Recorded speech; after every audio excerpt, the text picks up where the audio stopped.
Hoje nós iremos falar sobre um radiofármaco que mudou a história da medicina nuclear. O FDG marcado com flúor 18 ou fluordeoxiglicose. Como ele é produzido, qual a sua importância para a medicina nuclear? E para isso eu recebo três grandes especialistas que são muito atuantes na área. Denise Cereja, que é mestre em tecnologia das radiações e especialista de produtos da Medical, Dr. Eber Videira, que é físico e diretor de pesquisa, inovação e novos negócios da Medical, e Dr. Felipe Menezes, que é farmacêutico e diretor de regulatório da Medical. Eu, se fosse você, ficaria até o final para entender tudo sobre esse radiofármaco super especial. Tom, solta a vinheta!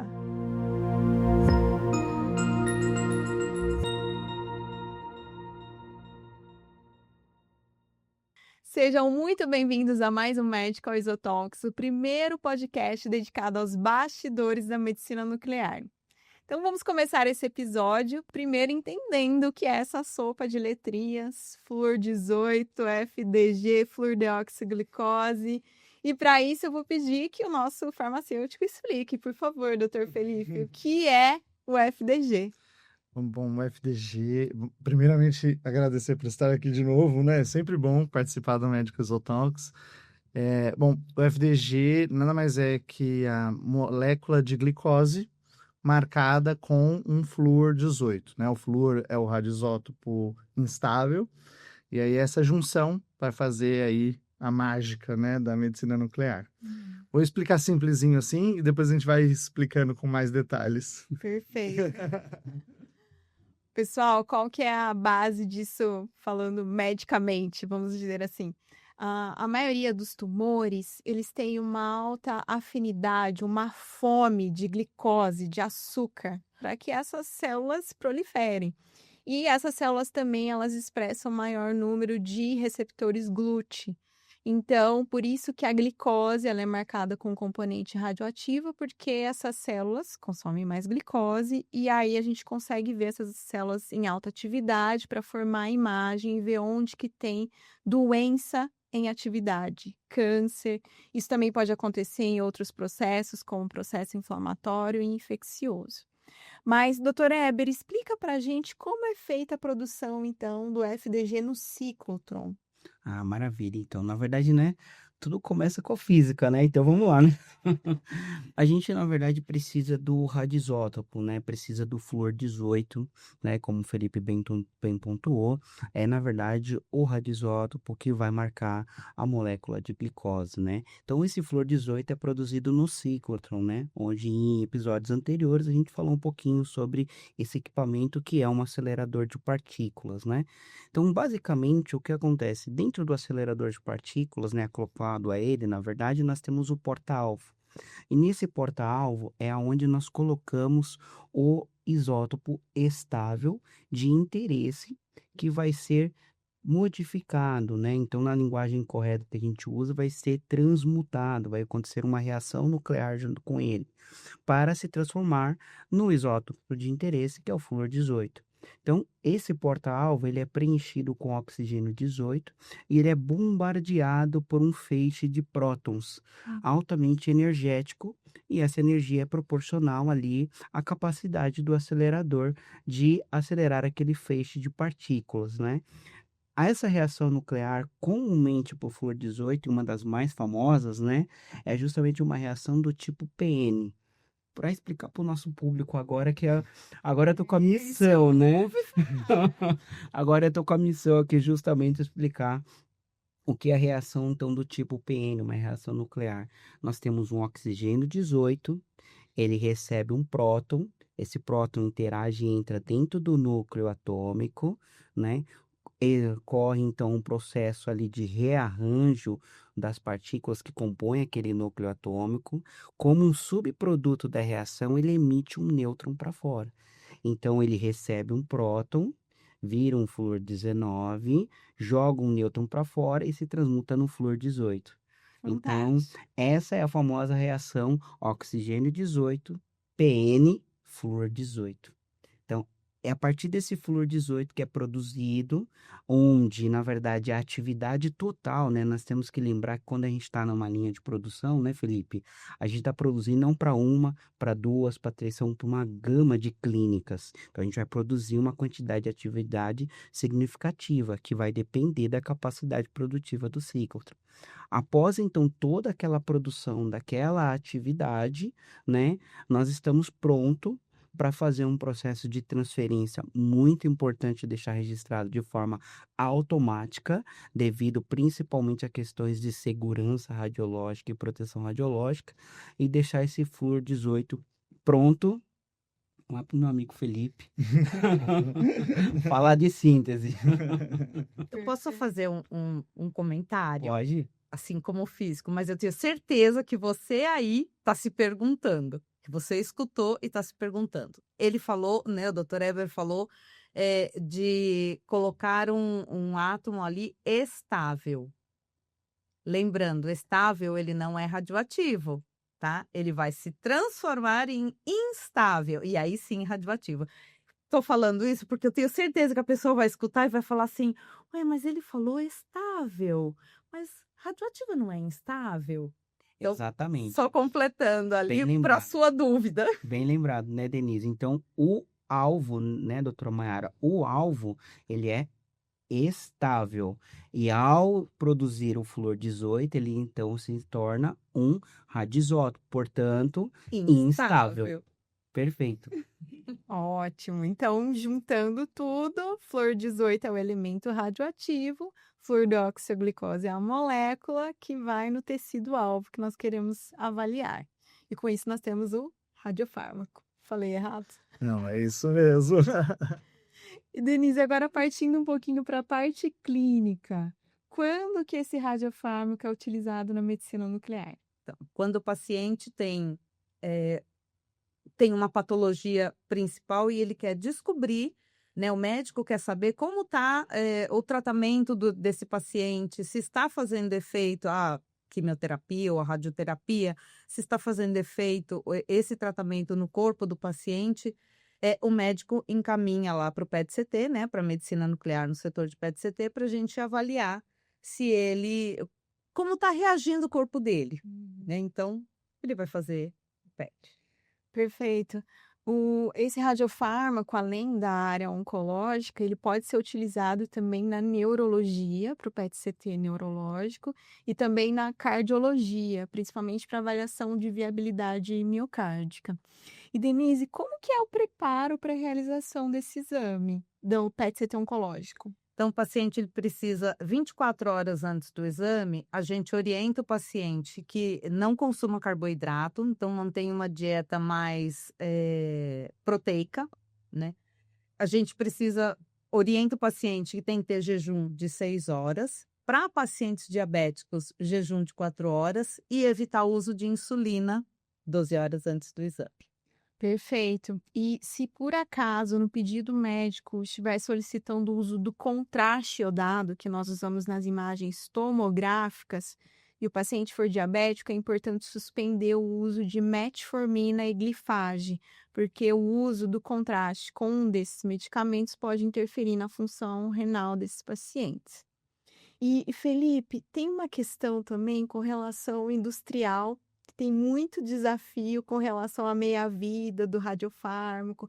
É sempre uma ansiedade, ele ficar pronto, o carro já tem que estar tudo pronto, se Deus quiser, sem nenhum acidente na estrada, para que chegue tudo bem na clínica e nós consigamos fazer os exames.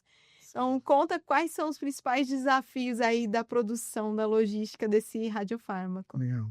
Bom, a produção do FDG, ela é razoavelmente simples, vou dizer assim, porque ela já é muito difundida, né? Então, como ela já é muito conhecida, né? Não só no Brasil, mas mundo afora, então vamos dizer que ela é mais simples. Ela já é uma produção mais estável, já tem as suas impurezas conhecidas, né? Então, assim, tudo é muito mais simples de se executar. Tem os seus desafios, né? Às vezes vem um pouquinho de água a mais do ciclotron. O ciclotron nunca fala que é problema A do gente nunca tem ciclotron. culpa. Sempre é da marcação. Exatamente. Mas existem alguns problemas que podem ser provenientes do próprio equipamento de síntese, né? Como tudo é automatizado por proteção radiológica e até por um conceito farmacêutico, né? De não colocar as mãos, né? Manipular o medicamento. Então, tudo pode acontecer, né? Durante a síntese. Então, tem todo esse passo a passo, né? Porque às vezes a clínica recebe a ligação de que o FDG vai atrasar, né? Então, tem todo um passo a passo dentro da produção, primeiro, né? Para que ele chegue até o controle de qualidade. E depois a parte ainda do desafio logístico, né? Então, o material é expedido, na maioria das vezes, né? Na maioria dos centroprodutores no Brasil, ele é expedido sem a liberação do controle de qualidade ainda, né? Então, enquanto o material sai para as clínicas, o controle está sendo executado, né? E as clínicas recebem depois um certificado de análise com a liberação, né? Em alguma senha ou uma liberação para abrir o balde, né? Depende do local. Mas isso acontece para facilitar, exatamente por causa da meia-vida, né? Porque precisa chegar na clínica a tempo dos exames iniciais e o controle de qualidade ele é razoavelmente demorado, né? Então, demora aí em torno de meia hora, 40 minutos, que seja. Então, esse tempo de perda de logística Sim. interfere muito, né? Uma meia-vida, né? É o que é interessante, né, Felipe, até complementar, né? Como realmente a produção da fluodesoxiglicose marcada com flúor 18 é extremamente difundida, né? A primeira síntese realmente veio ocorrer lá em 1968. É. Então, só para a gente ter realmente, assim, é um tempo, né, de literalmente de experiência e aprendizado, né? Então, se eu pegar, por exemplo, né, a questão de síntese automática hoje, né, pelos modos de síntese hoje, a síntese em torno de 20 a 25 minutos, né, o fracionamento o mais rápido possível, a expedição e a logística correr paralelamente ao controle de qualidade, tudo isso é para otimizar o tempo para você ganhar na atividade e você ter justamente como distribuir melhor para uma grande quantidade de clínicas para atender os pacientes. Então, tudo isso é muito bem estabelecido, cada etapa, né? E quando a gente tem aquela ligação, ou quando, né, do lado de cá do centro produtor, você tem que ligar para a clínica e falar que tem um problema, que teve uma dificuldade, né? É porque realmente todos os esforços, tudo que podia ser feito dentro das medidas de segurança, pensando que é todo um processo realmente automatizado de ponta a ponta, realmente aquelas medidas foram tomadas, né? E o tempo é o que a gente sempre fala, e a gente até, né, virou um jargão, né, de outros episódios, né? Na medicina nuclear, cada segundo conta, né? Então, tudo isso é muito bem cronometrado. Eu acho que uma coisa que é importante falar é exatamente essa. Se a gente liga para as clínicas, se a gente falou que atrasou, é porque deu alguma coisa ruim. A equipe... Já entendeu. Vocês estão vendo A equipe dá quanto a gente sofre. dá uma... Vocês perceberam que virou uma linha aqui no meio, né? A equipe clínica de um lado e a equipe de produção do outro, né? Não, mas a gente tem que entender porque a equipe, eu posso falar, não conheço todos, né, todas os centros produtores, mas eu tenho certeza que todos fazem da mesma forma. A gente se desgasta mesmo ali de energia para tentar resolver o problema para atrasar, né? Porque ligar para a clínica e falar para a clínica que não vai conseguir fornecer, assim, é muito terrível, né? Então a gente sabe o preparo do paciente é um preparo já que não é um preparo legal. Então, assim, a gente tenta o máximo correr atrás para que só atrase. Mas né? tem um ponto interessante de deixar muito bem registrado, né? Que isso é muito, muito raro acontecer, né? Porque senão, Sim, sim. né? É raro acontecer, mas acontece. É raro, mas assim, a gente fica em taquicardia todos os dias de manhã até esse bendito desse controle de qualidade chegar nas nossas mãos, porque você tem pacientes ali de mau humor, porque é de manhã, porque tá de jejum, porque tá É. com sede, se vai usar o contraste, já não pode tomar água, então é um Sim. estresse, né? Não, e assim, nós temos realidades muito diferentes, né, no Brasil. Então, a gente tem a realidade da clínica particular, mas tem a realidade do SUS, né? Então, é um paciente já debilitado, Sim. paciente Ficou meses esperando pelo meses esperando para fazer um exame. Então, assim, são duas realidades e a ansiedade, né? Todo mundo quer saber. O resultado do exame leva a uma ansiedade gigantesca, né? Saber o que, que aquele exame de Não, FDG vai e levar. vamos colocar assim, né? Aquele cenário, né, de um país continental como o nosso, né? Então, por exemplo, a gente está aqui, as clínicas que estão próximas a um centro produtor, independente, né? A gente sabe que a grande maioria sempre vai estar ali, né? Numa capital, um pouco mais de fácil, né? Vamos dizer assim, fácil acesso. E aquelas clínicas que estão assim a 200, 300, 500 quilômetros, né? Como a própria Medical tem, né? A gente já chegou a atender diariamente clínicas com 500 quilômetros de diferença entre o centro produtor e a unidade PET. com emoção. É com emoção. Então, assim, FDG é com emoção.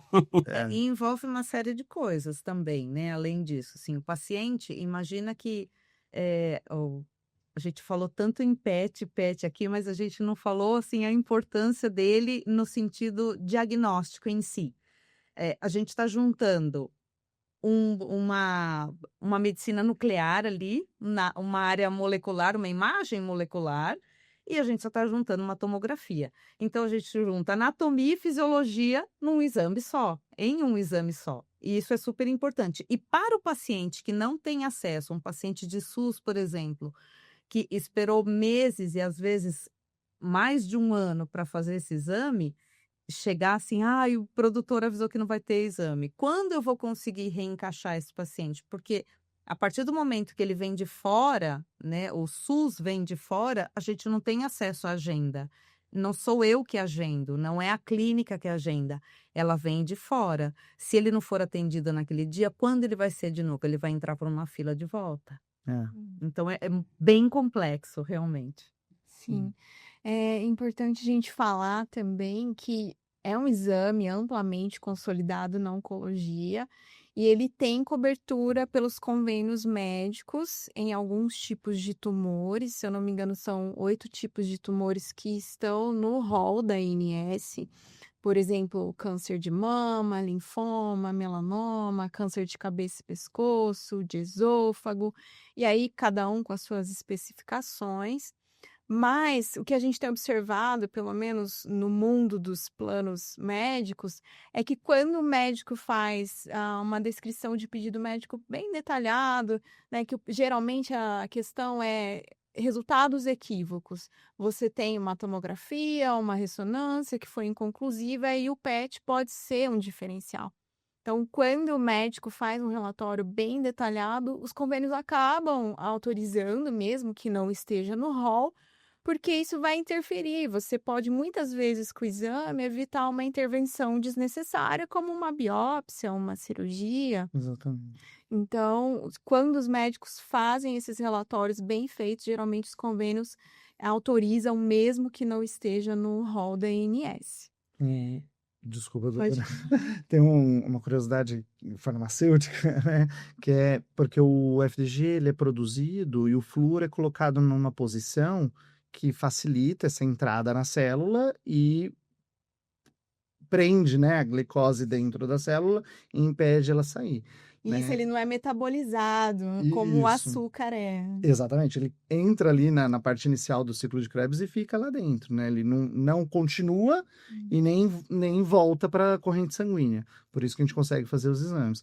E existem máquinas hoje, vocês podem falar melhor, mas que conseguem pegar, assim, uma modificação celular de 2 milímetros, assim. Então, o diagnóstico precoce é tudo. Por isso que os convênios acabam incorporando, porque quanto antes, melhor, né? Não só isso, né? Assim, quando você pensa no PET-CT para fazer o diagnóstico, para você fazer um início de tratamento, você deixou de pedir tomografia isolada de várias áreas do corpo, ressonância de várias áreas do corpo. Então, você deixou de pedir vários exames que, na somatória, vai sair muito mais caro do que fazer um PET. Sim, o custo-benefício E Sim. para o paciente, né, assim, pensando em exposição à radiação, assim, eu não sei quanto esse paciente vai ser exposto ainda, então a gente também tem que pensar por esse lado. Perfeito, né?